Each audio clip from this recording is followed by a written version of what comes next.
I'm Randy. One day while cleaning out the closet of my old bedroom, I stumbled upon a 3-part time capsule I'd made in 1998 when I turned 13. I meticulously detailed every part of my life, from an itemized list of school crushes to a report on the top 5 trends that year. Obviously, Tamagotchi, hair mascara, and blow-up chairs were among them. It's hilariously delusional and heartwarming as fuck. So join me as I look back at all the things that made growing up in the 90s so rad. And together we'll unbox Capsule 98.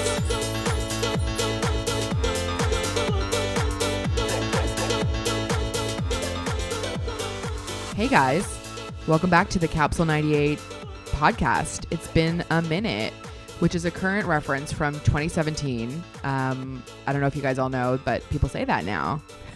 2017 or a hot minute? People say 2017 now. We are on the first episode of 2018. Hey guys, you survived. Congratulations. And I think what is really iconic about this episode is that it is officially 20 years. The capsule is turning 20 years. It's been around since 1998. That's 20 years. That's 20 years. Yeah. And we are going to do a special New Year's episode, which is going to be looking back at 2018 versus 1998, how things have changed since my capsule, what is in the capsule. We're going to go deep. We're going to go knee deep. And we're joined by a special guest. Her name is Melanie Somerset. During 1998, her name was spelled MELON''E. Dash E. Welcome. Oh yeah, dash E. Dash E. Yeah. Welcome. Hi. What's going Thanks on? for having me. Not much. Just thought I'd come over to your place and talk into a microphone. Chic. We're drinking. It's 1:00 and we're having like cocktails. Mm-hmm. But that's how I want to be. It's 5:00 somewhere. Clink. But that's how I want to go into 2018. 2018. So starting off, what do you think your New Year's resolution would have been in 1998? Get a boyfriend / talk to a boy. Did you achieve either I was very in the much year? a late bloomer. I mean, if you meet online, yes, through ICQ. But yeah, okay. Through messaging. Okay, that's not bad. I mean, my resolution, I don't, weirdly enough, I document everything in my life, but there wasn't really that much that I put vis-a-vis a New Year's resolution. I think I probably still thought I was like perfect at the time. So I probably was like, what could I resolve to do that's like. What would I change? Yeah, but it probably would have been something like get inside at a Backstreet Boys concert. Yeah. Which did you? I mean, no. Yeah. Or it wasn't about like purchasing something. A lot of mine were maybe also about like getting things. Like, That was my achievement is to buy things. I mean, yeah, maybe. So what I want to do is really get back to the core of what this podcast is about, which is the time capsule. And I think we're going to be looking at it as a reference point to how much different 2018 is from 1998. So let's go first things first. Let's talk about movies, because as a 13-year-old, predominantly the only thing you care about is pop culture, and specifically movies. So I, for those of you guys who don't know what's in the capsule, I had saved all of my movie stubs from the year, and I had included ratings on the back of out of 5, how amazing they were, who I saw them with, and then if it was a movie that I snuck into, I would have crossed it out, and because I did that all the time. Did you ever do that? I snuck into movies a couple of times, but I just found watching 2 in a row was exhausting. But did you ever sneak into ones that you were like too young for? Oh, I think I wasn't. Yeah, a couple. Like I remember going to see Dracula when I was really young, and I wasn't supposed to. That one's sexy. That was very sexy. It was too sexy for me at the time. Like Gary Oldman. Yeah, I didn't Winona. find him. Yeah, it was just the whole it was the women writhing on like tombstones, and it was. I don't remember that. Oh my god, that was what's her name? I just recently discovered it was, Jude Law's ex. Sienna Miller? No, his ex, Sadie Frost. Really? She played the friend, the writhing, sexually charged woman in the cemetery or whatever in the middle of the night. I don't remember that. And she was having sex with a demon, I think, or something. Ooh. Yeah, it was intense. That's chic. Yeah, very. I don't remember that movie very well, but I remember that my sister had a newspaper clipping of just like him behind Winona with like kind of doing the classic Dracula move, which is like trying to bite her neck. Sure. Suck her soul. And I remember at the time being like, ew, because this is like, what the fuck? When did that movie come out? Are you supposed to kiss her lips? Yeah, but also like no, he just looked very old. Well, this was like back in like 90. That was early 90s. like 92 this was or early something. 90s. Yeah, I was, I'm older than you, and so I would have been like maybe 12 or something, maybe. Yeah, so that's like peak like what's happening to my vag. Yeah. Well, confused. Yeah, peak confused time. Yeah, sexy. Very. Speaking of sexy. There's something about Mary. Is putting cum in your hair sexy? Yes. I'm on a podcast, so like I should say yes. Yes, and does everybody remember? I love how I'm asking, like nobody's gonna answer me. But does everybody stiff cum is not sexy? Yeah, it's when it stiffens. That's when it gets. That was the iconic moment of the movie where she uses his jizz as hair gel. Hair gel. Yeah. But there were also, you were saying there was also the testicles getting stuck in the zipper moment, right? Yes. That was an iconic moment as well. Isn't that where he was like airlifted out or something? Well, he was like watching. Yeah. Was he airlifted out? Or he ended up in a stretcher, I think. Yeah, I don't know if he was airlifted out, but I think he was taken out on a stretcher. Yes, yes, a helicopter came in. Well, it is the movie. It is Hollywood. Yes. Well, moving on. Okay. Yes. You've Got Mail, which I saw in Florida, and I rated 4 stars. So good. This is out of 5? No, it didn't get a 5. But it is out of 5. It's 4. It's out of 5. Actually, hold on. What did? This is like early Rotten Tomatoes. Yeah. What did? There's something about Mary got 3. I think because I think at the time, like you like a little bit of a slapstick, but after a while you're like, that's so dumb. Yeah. So it only gets 3. I don't know. I probably would have given that a 4. Because I wouldn't have had like that kind of perspective. Like, I love that your perspective at the age of 13 was like, I mean, you could only have so much slapstick in a movie. And it's just boring. Yeah. Well, after a while. Complex. After a while. That one, though, was like pretty, it got like, it was that kind of sweet little romance as well. Yeah. Boy, lusting after girl, pining after girl, really. But wasn't everybody like undercover as something? That was Matt Dillon. No, but he wasn't Ben Stiller also faking something? Oh, yeah. Yeah, it was pretty creepy when you really think about it. Yeah. Like he was stalking her and he was he was a stalker and he was a flasher and a creeper and just like lots of sexually irresponsible. And I mean, I guess that's the number one thing we can talk about that's much different than 2018. Very much different. Looking back at a lot of romantic comedies, you don't realize. You know what I was watching the other day, which is not a 98 film, but it's an early 90s film, I think. The Truth About Cats and Dogs. Literally the moral of that movie is or not the moral, but the plot line is that Janine Garofalo thinks that she's so hideous that no guy is going to like her. So she pretends to be Uma Thurman because like obviously a guy's going to like her. So it's like and at the end he's like, I don't care. You're also okay looking. You may not be Uma, but you're here. You have lips. Yeah.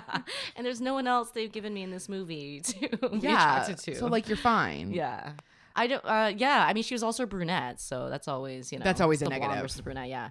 I would have thought the conclusion would be men are like dogs and women are like cats. Well, the guy does have a dog and she does have a cat. Oh, okay. I think that's the shtick. Right. And she's a radio host of a pet show. So basically she's a cat lady with a platform. Yeah, but a cat lady with a platform in 2018 would definitely get her man. Well, she was a hot cat lady though, so she wasn't really a cat lady. Well, she was just a lady who had a cat. She was if you're not hot, you're a cat lady. If you're not hot, you're a cat. Can you be a hot cat lady? I mean, maybe. No, you're a hot cat lady. Well, we don't need to talk about me being a cat lady. You're a cat lady. I am very much a cat lady. Yes. Yeah. Moving back to movies. What other movies did You've Got Mail, which I saw in Florida.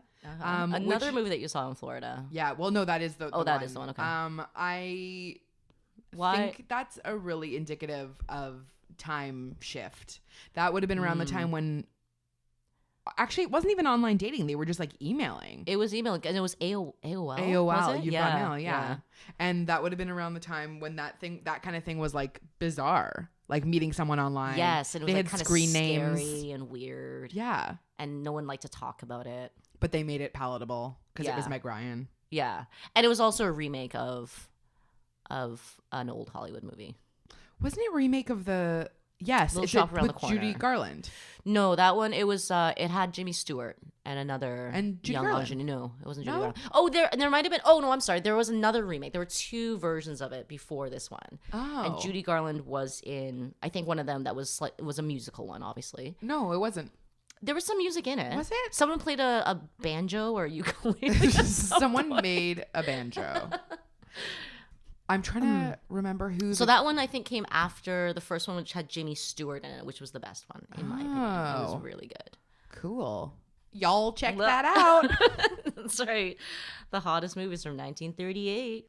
So other movies that I pulled out here are Can't Hardly Wait, Ever After. No, those were both really good. I am actually surprised that those came out the same year. I feel like Ever After came out afterwards, but maybe not. I thought you were going to say Clearly that you have documentation proof. Let's see. What do you think the ratings were? I'm going to say Ever After was like 5 out of 5. What? No, it was a 4. Okay.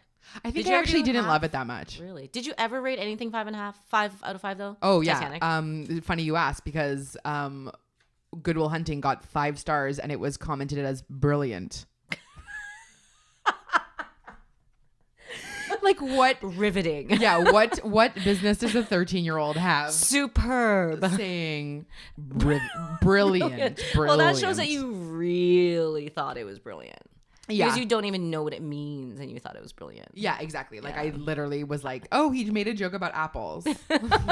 There's a professor in it and they do math. There's a professor, apples. It's Robin Williams being serious. And Matt Damon was so hot in that movie. Yeah, he was okay. Back in the day. I think I probably found Ben Affleck hotter. He was more my type. Yeah. But lo and behold, some special things happened to both of them in 2018. Sure did. 2017. Sure did. Their star has risen and has slightly fallen. And then it's fallen. I think Matt Damon is a little bit off in a crash now. Yeah, well, I mean, it doesn't help that he's saying things. What did he say? He said there's a difference between he was comparing the different kinds of assault. Yes. And sort of saying one was worse than the other. So So what Matt Damon did say was, I do believe there's a spectrum of behavior. There's a difference between patting someone on the butt and rape or child molestation, right? He continued, both of those behaviors need to be confronted and eradicated without question, but they shouldn't be conflated. Thoughts? What a fucking dick. Yeah, he's tone deaf. He's tone deaf, 100% tone deaf. And he probably frequently pats people on the butt. Yeah, wasn't he also the one that said something about, oh no, that was someone else, about we should start praising the men who are good. Oh yes. And instead of the condemning the men who are bad. Who are bad. I don't really know that much about it. I just know that he did not come out well. Right. And I agree with that because I don't like Matt Damon because he's white. And a man, but honestly, it's kind of too bad because he was like kind of like just a normal whatever, like talented guy, family man, made movies, kind of under the radar, like secret hot or whatever. And then he started like opening his mouth and saying stupid things. Yeah, and it's such a shame. Yeah, that happens to white men. It's such a shame. It's such a shame because in 1998 they could do this. But he also and everyone was okay with it. Well, definitely. I mean, we'll get to that. We'll get to that in a minute. Yeah, well, 98. Yeah, he started off very, very strong. So you tell us about the movies that you saw. Okay, well, I actually have a diary entry from 1998. It's weird that you brought that. It is weird, isn't it? I just carry it around with me just as a memento. Just dip into it every now and then. So this is June 16th in 1998, my diary entry. Saw Hope Floats today. with Shauna and Esther. It was okay, surprisingly. I thought it was going to be bad. I mean, Sandra Bullock, Southern charm, etc. It seemed doomed. But then I never really hate a movie if it's supposed to be bad. I only hate movies if they're supposed to be good or are hugely successful, but disappoint me personally, underlined. For example, Titanic. What a waste of money. I could have spent on the No Surprises single package. Saw Edwina, Annie, and Lan today at varsity. Then we bumped into Justin and Mary Claire, of all people. She's quite violent. Oh, and then I bought a very nice black sports type bra. Very nice. V nice. But does nothing for my non-existent bust. That's interesting that you use V nice in 98. V nice is like, I thought I invented that. Very Bridget Jonesy. I think that's when I started doing that. V nice. When did Bridget Jones come out? I think it's later. It's 2004. I know that because I watched it yesterday. Yeah, V nice. It comes out later. I don't know when, but it was 2004. I mean, I was ahead of my time. So. And also, I just very efficient in my writing. I didn't like to. If people knew what V meant, then that's all I was going to put it. I mean, no people are supposed to be reading your diary, though. Oh, of course not. Doesn't everyone, though, kind of write their diary? Well, not everyone. Like, there's a lot of diary writing where it's very personal, and then there's a lot of diary writing where you're like, one of these days when I'm famous, someone's going to read this. It's going to be published. Well, and people are going to be like, wow, there's just kernels of genius even then. I mean, that's obviously what the time capsule is for. Right. Like, in my diary is a bit more private, but the time capsule is definitely like for posterity. Like I edited, like for example, to be opened at a later date. Yeah, like I know I've talked about this before, but like a lot of my movie stubs, like for example, Wild Things, I did like 2 stars, like perverted and confusing, but like clearly I was like, wow, what a movie. Or like, but you don't want people to think that you enjoyed it. Yeah, I didn't want my mom to think that I was like into that. like 54, which is one of my favorite movies of all time. Was Studio 54? Studio 54. Did it have Mike Myers in it? Yes. That one, yes. Mike Myers was Steve Rubell. That was actually supposed to be a good movie. Well, no, it was the right? best. It was the best movie ever, but it was so sexy. Like I snuck into it. It was obviously like a rated R or AA or whatever. Yeah. And I don't remember what my rating was, but it definitely wasn't as truly reflective of like what I really thought about it, which was like 10 out of 5. Like truly 10 out of 5. It's very Randy. Yeah, thank you. I appreciate that. Thank you so much. Like over the top, glitzy, yeah, glam, flared. Yeah. Very flared. Mel's only saying that because I just asked her if I should keep a pair of flared jeans I just bought. And I said yes. You said tentatively yes. Yes. So you're not like a full supporter. Yeah. I said, why not? Yeah. Speaking of about why not, I think one of the other things I would love to bring out from the capsule is a trend report that I did in 1998, which for those of you guys don't know, I actually work a lot in the fashion industry, and I used to be an editor. I'm now a writer-editor, so it's pretty funny going back and to see at the time. I didn't necessarily, I mean, I cared about fashion as much as like everybody cares about fashion, but not any different than anybody just trying to be cool in 98. So it's really interesting that I actually have like a fully formed trend report. So... And did you call it trend report? Oh, yeah. It didn't trend number 1. Oh. Well, just to like describe for the audience, this is they are cutouts and they're mass taped onto AKA laminated. Yeah. When you're 13 years old. Kind of laminated. I used to do this a lot because I used to be really into collaging. So trend number 1 is inflatable furniture. Ooh. Did you have any inflatable furniture? No. Cool. I had a ton of inflatable furniture. I had actually like in your own room, yes, not like just pool furniture. No, like like furniture for your room. Squeaky. I had this was huge in 98. I had I had one that was clear and it had dark blue feathers inside, and I put it beside my bed, and I remember that it was in the space between my bed and my closet where my doll bed used to be, and I moved it, and that was a very like seminal moment. It was like doll bed is out, inflatable furniture is in. Like this is a big moment for me. That's when it happened. That's when adulthood happened for you. Trend number 2 is culturally questionable bindies. Ooh. I mean, this is did you ever wear these? I did not, but I did. Are you just saying that now? I literally never, I wasn't very, okay, let's just be clear here. I was not very cool in 1998, okay? All these trends I did not jump on because I was too busy writing bad poetry in a dark room. Yeah, but the caption for this one is Twinkle Twinkle. Oh yeah. So that definitely, I was like, disdaining all the trends. I thought I was too cool for that. So you were too cool. You weren't not cool. You were too cool. I was too cool. Yeah. So yes, I was not cool. I was.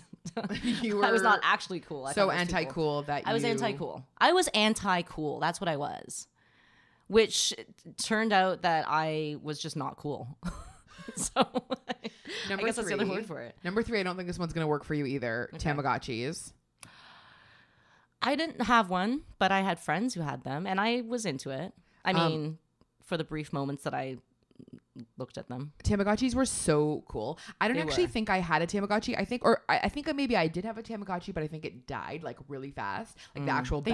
No, the battery. You mean killed it? Oh, okay. And I think maybe my mom got me like a competitor. Like that was probably like $5 instead of Tamagotchi. Yeah, Tamagotchi.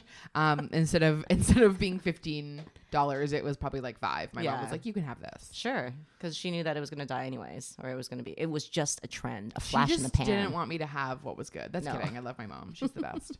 Number 4. This is one. It's also, this says forget Game Boy. Yeah, that's what this ad says. I mean, pretty appropriate. Yeah, from Game Boy to Tamagotchi. Okay. Number 4, which is my personal fave, I think. Hair mascara. I remember hair mascara again. Oh, did I try it? No, but I wanted to. So that was something that I actually wanted to get on board. This is actually an amazing one for me. My mom bought me a pack of hair mascara from Bloomingdale's in Florida, which I thought was like Florida featured heavily in 1998. Oh, Florida! I mean, like it still features heavily in my life. I love Florida forever. It's my favorite place. It's where all the trends and all the movies happen. It's my favorite place ever. But yeah, she did buy me a package of hair mascara and I used it in my hair, but I also famously, I have not been able to locate a picture of this, but I wish, famously in my own head. Yes, I mean, you may not know what the word famously means, but continue. Iconically is more appropriate. I used it to paint every Backstreet Boys name on my face when I went to see them. So... every one of them. That's, so like their full names or just their first names? No, just their first names. I know that there is a picture of this, but I have not been able to find it. But in the beginning of 98, we went to see the Backstreet Boys at Intimate and Interactive, and I painted all of and it was like... This is a Much Music thing? One of them was here. Yes, well, whose was on your forehead? Because that would have been your favorite. Probably Nick. Okay. It was like one on the forehead, two on the cheeks. Where? Chin? Because it was on the chin, 5, so and then 2 on one cheek. Oh, on maybe the on the nose. Maybe like straight across the middle. I don't remember, but I thought that I looked so hot. And when I waved to them and they looked in my direction, I was like, they are looking at me. And they can see how much I love them and how cool I am. So I actually have the entry from the time that I did paint on my face. Great. And it says, on January 3rd, the Backstreet Boys came to Toronto for a concert. I couldn't get in because there were no tickets. Me and Dad saw 2 girls and they gave us these ripped off tickets to try and get in with, but we couldn't. I was crying for 2 straight hours. Straight is spelled S-T-R-A-I-T. That's correct. If you're talking about rivers and waterways. The night after, the Backstreet Boys were at Much Music for an Intimate and Interactive.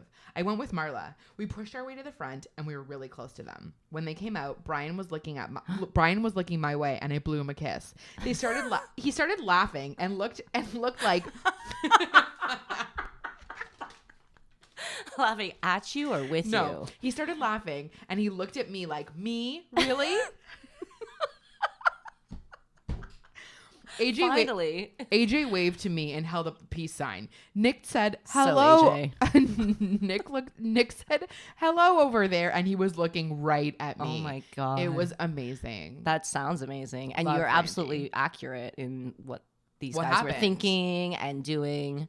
Definitely, it was because I had the face paint for sure. Oh yeah, for sure. Was anybody else dressed up or? had gone. Oh, I'm sure that they just had like signs. Did they have sign? Yeah. But you know what hat I was wearing? But you were the only one that sign was on your face. On my face. Yeah. Do you know what? Hat I was wearing too, which makes it even sexier? What? Do you remember those like jester hats that were? Was this in winter? Yes, it was like January. So it was for warmth and comfort and style. So like it had like the points, and then but then they went back to have like a hanging piece. Do you remember those? Yeah. So my fifth trend is kind of the weirdest because I like vaguely remember this, but it's a very specific reference, but I thought it was like so important, which is this thing called bottled emotions. Wow. Do you remember this at all? Indeed. Like I only vaguely remember it, and I put it in here. This is very interesting. Do you know what it was? It was like that whole trend of things, like of fragrances smelling like things and emotions rather than smelling like a flower. Oh, like, you mean, okay, so like sort of more weird, like esoteric kind of. Yes, exactly. Like, okay. So like this, I think these are like the emotions are listed there, right? So yes, so hopeful, flirty, mellow with no W, powerful, crazy, frantic. What's the difference between crazy and frantic? Playful, pretty, conscious, ooh, hyper. Conscious, I probably smells like green tea or something. 100%. What would crazy smell like? Crazy would probably smell like, I don't know, something like a fruity scent? Like patchouli.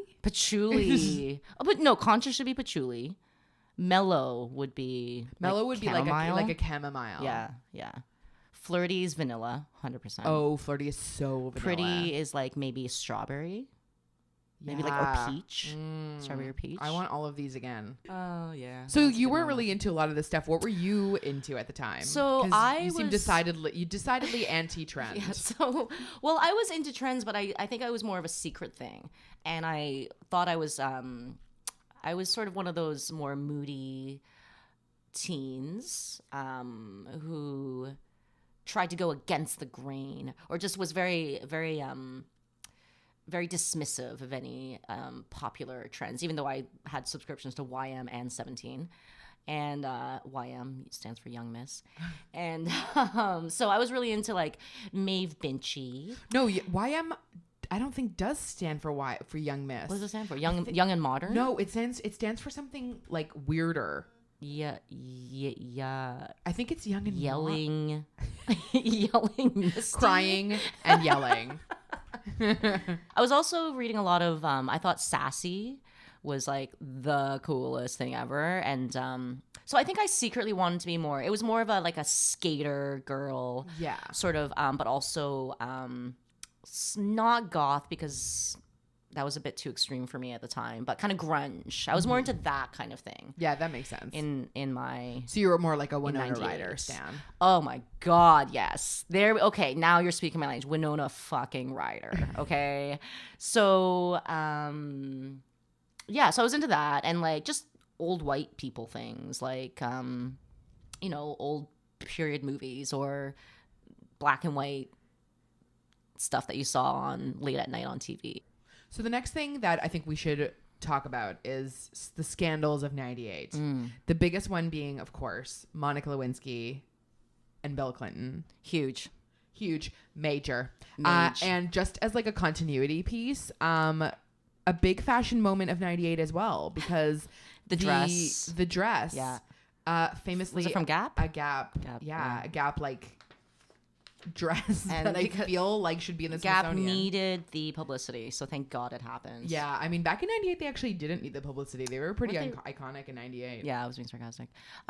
So but they did like the jeans and they were big for the denim and the basics. Of the Gap commercials. Oh, right, yes. And all of those like amazing big band commercials. Yeah, and those were actually pretty great. Yeah, they were amazing. Because they were very also like new. But yeah, the thing that I did find was this page, which is explaining what happened in the Clinton and Lewinsky challenge. Countdown to the Clinton Lewinsky challenge. The Clinton and Lewinsky challenge, which was a season of The Bachelor that they put. So I found this page which describes their affair as it goes from the beginning of the year to the end of the year, but it's sort of sandwiched with this other other news bulletins. So it says, meanwhile, the die was cast on January 17th when Matt Drudge reported that President Clinton had an affair with an intern. Dan Rather, Peter Jennings, and Tom Brokaw promptly left Cuba, where they were anchoring coverage of the Pope's historic visit for the U.S., where they anchored breathless and often baseless rumors about the scandal of '98. And so it went this year. Front pages and television screens filmed with seamy details, while stories of real moments were ignored. Oh, God. So some other scandals of '98. Yes. My personal fave, which is Naomi Campbell's personal assistant files for assault charges. Was this the BlackBerry throwing incident? I think this is pre-BlackBerry. It was a cell phone that she smacked her on the head with. Like a flip phone. Yeah. I think or that's Nokia. like, yeah. She was like, I'm trying to play a snake game. So the or a pager. Was it a pager? It was a full cell phone. Oh, wow. And then the caption says, remember how big cell phones were in '98? Ouch. I just have this like vision of her being smacked by like a Zach Morris phone. I know, I was going to say like a car phone, like a brick. So basically she hit her with a brick. If models can't be abusive, who can? Another person. And they have a lot of stress. So, I mean, they need to let it out. They don't even eat. They don't eat. They're constantly hungry. They're constantly high, flashing light bulbs. It's too much. Yeah. Yeah. It's just like that movie, Paparazzi, with Celebrity. Sure. Yeah. That was it. I think that was it. Oh, that wasn't. Is that a Robert Altman film? No, it was Woody Allen. It was With that should be stricken from the record. It was a. Sorry. How dare you? How dare anybody mention Woody Allen anymore? I mean, it's true. It's actually crazy. You really can't go back without like talking about all these horrible people in retrospect. Yeah. Well, I guess they've always been horrible for a long time. Yes, now it's just coming out. Yeah. So another amazing moment was that Courtney Love was sued by a journalist because somebody's name is Belissa. B-A-L-I? B, like Melissa with a B. Oh. Belissa Cohen alleges that Love kneed her in the groin, pulled her hair, and hit her after Cohen tried to photograph her at a fashion show in L.A. Afterwards, Love allegedly boasted, I just hit Belissa Cohen and it felt so good. Allegedly. Yeah. So not only did she allegedly assault her, she also gloated about it. Yeah, I feel like women being violent, like I'm fine with in retrospect. In retrospect and in current day. Yeah. I mean, ideally it would be violent against the people who are keeping them down and not the minions that surround them. Yeah, you're right. But I mean, you know what? Again, years of patriarchy and just coming stress. out. Yeah, just like there's only so much we can put up with. Another moment, which was captioned in the newspaper as "He wants his sex."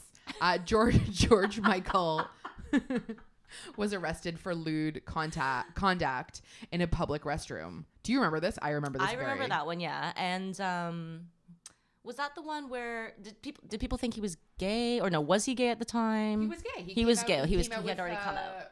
He came out with freedom. It was a big deal. Sure. I mean, it was a really big deal. And amongst the other scandals, there were a ton of scandals that are basically people being arrested for beating their wives, which is a trend that like is still so relevant. It is very much a relevant trend. Yeah. Thank goodness. Obviously, the top scandal of '98 being Harvey Weinstein and the 2017. You mean 2018? Sorry, 2017. Harvey Weinstein and the opening of the floodgates. The floodgates opening post Weinstein. Hollywood scandal extraordinaire. So I mean, like in '98, they were beating their wives, and now they're just raping people. Yeah. How do we feel about that? I don't want to compare and contrast the two, much like Matt Damon did with sexual assault, because I feel like that's a slippery path. But you know, in some ways, we've come a long way, baby. So. I mean, I think in 2018, like we will have come a long way because now that a lot of those bad forces are eradicated in Hollywood. Yeah, okay, so the thing is, like, the sexual assault stuff was happening anyways. It just wasn't talked about. Exactly. So the fact that it is being talked about is good. And I think I think one of the really interesting things about It's progress. It's not. Yeah. I think one of the really interesting things about that is, you know, a lot of people who are like our parents' generation sort of think that because these things are swept under, like it used to be before the 60s, those things were just happening openly and nobody would do anything about them. And then after sort of that feminist revolution happened, it was happening less in the open, but it was happening underground. So sort of like to that era of feminists, they sort of think like, oh, well, there's progress since it was, you know, out in the open. Yeah. But it's almost worse in ways because it was just like swept under the rug. Yeah, sort of minimized it a bit or took the focus off. So this is like a new. Yeah. Another prod forward, I guess. It is definitely. We'll see how long it lasts or see what happens going forward as well. I mean, I think starting in Hollywood, you know, whatever, celebrities, exposure, all that sort of thing. You kind of don't, I mean, you take it seriously, but it's at the same time, it's still like that culture. You're kind of like, okay, well, obviously that's the kind of place it's going to happen. Yes, definitely. My favorite scandal of this year was the Kendall Jenner Pepsi scandal. That was a really good one. I mean, it was a really good one. More because it was hilarious. I mean, just it was scandalous and stupid and, you know, what an idiot. But also, like, watching the commercial, it's hilarious. I mean, it's just so funny. So, yes, it's hilarious. But it's also really interesting given, in a 90s context, how big Pepsi ads were in the 90s. Right. Was that who was the biggest Pepsi? Well, the biggest Pepsi ad ever would have been Michael Jackson. Right. But the biggest in my 90s. Personal like picks, my personal favorite obviously would have been the Spice Girls. Because they had an entire song on their album like for this Pepsi song. What was it? Generation Next. Generation Next, Generation Next, a generation. Generation Next, Generation Next, a generation next.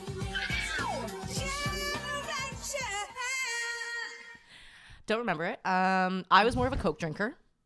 So there you go. That's why I drank Coca-Cola. Yeah. You would stand for lots of it. Coca-Cola? Regular or Diet Coke? Oh, regular. I drank so much Coke that I can't believe my stomach is still intact. Did you have cavities?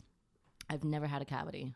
Wow. I would have cans of Coke lined up in my room, stacked 3 high. And I feel like my parents almost were like, I don't know, it was like neglect or something. Like, how did they let me do this to myself? So talking about some celebrities there's a lot of people who were big in 98 who are like, I don't know, like sort of not here anymore or like literally not here anymore. You mean dead and or not as popular, but like more importantly dead. Okay. Main person who comes to mind, Brittany Murphy. Ugh. R.I.P. R.I.P. Brittany. Yeah, she's definitely someone that she was a special very person. Special. Her big, I mean, Clueless. Obviously, hugest claim to fame as Ty.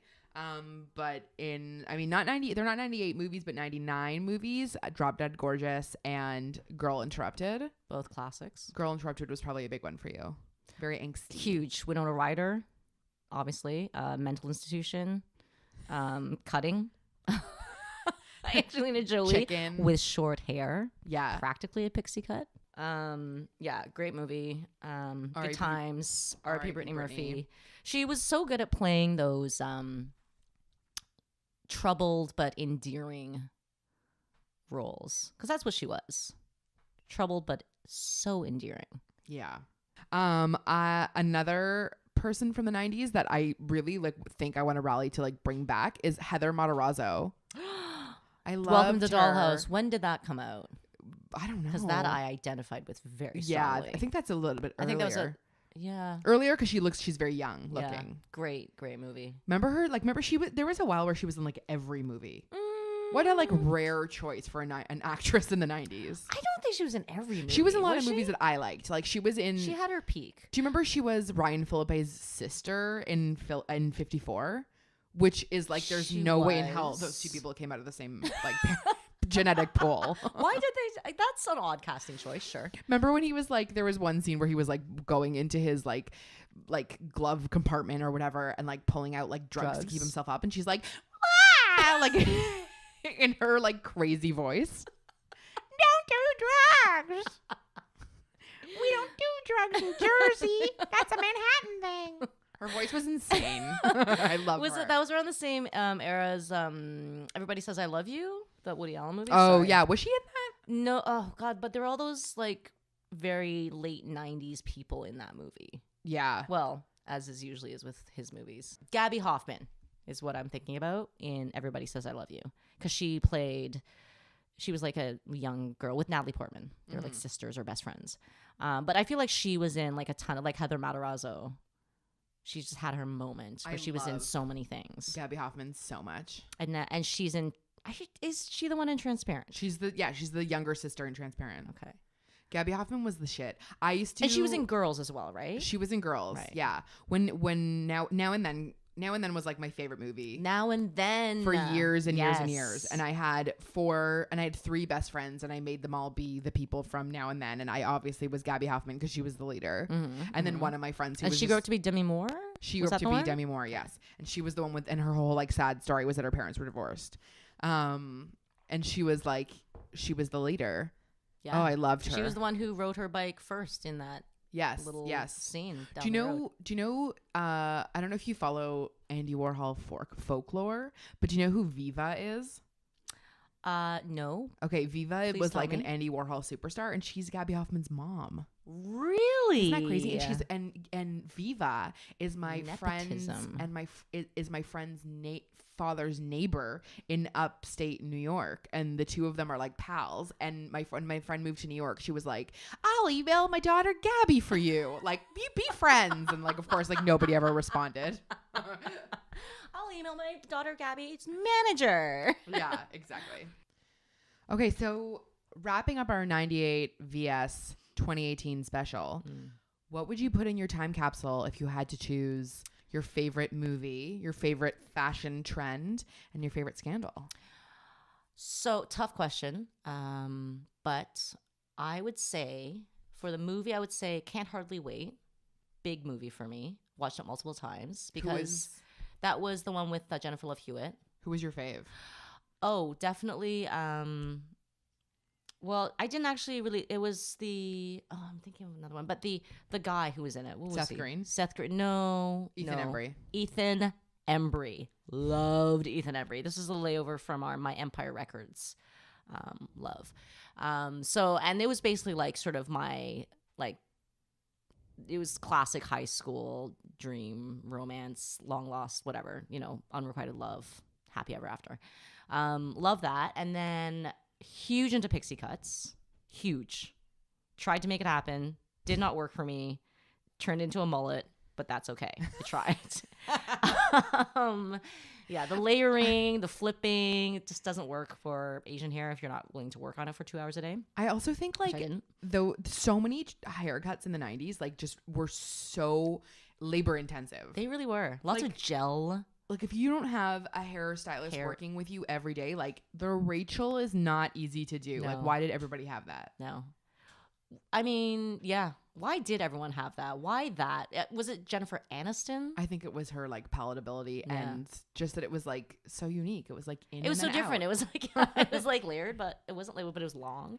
It was the layering concept. I think layering was kind of new at that stage. Layering was big. And then I would say Scandal, because I was very into the show News Radio. And The Simpsons at the time, I guess, too. Phil Hartman being shot by his wife. Shocking. And dead. Yeah, dying because of it. Dying because of the gunshot wounds. R.I.P. I think I remember actually being in like a mall, really being in like crazy. A Sam the Record Man or something like that. Like being in some store and hearing it on the radio, like whatever, and just being like, oh my God. What happened exactly? Like...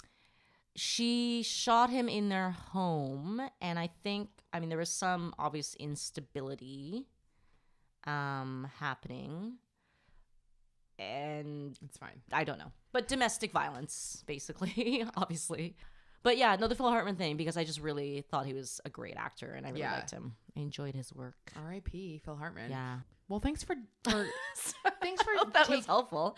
Talking about all the things that weren't 2017. Yeah, thank you for talking about 1938, Victoriana, Dracula, all these like very current references to 2017, 2018. I've always thought of myself as a very current referential person. And there's something I like to do with all of my guests do at the end of my podcast. That sounds fun. Making people do things. Yeah, forced fun. The things that I make my co-host or my guest end off with is a song. No, well, you choose it. Don't go for it. Sing it. Oh, sing a song? No, but if you want to. Choose God, no. I choose no. I choose me. I choose you. No, it's my favorite, my saying that I tried to make happen circa 96. Great. Into 98, which is get out on my facial act. I want to hear it from you. Get out of my facial act. Thank you. Bye. Bye.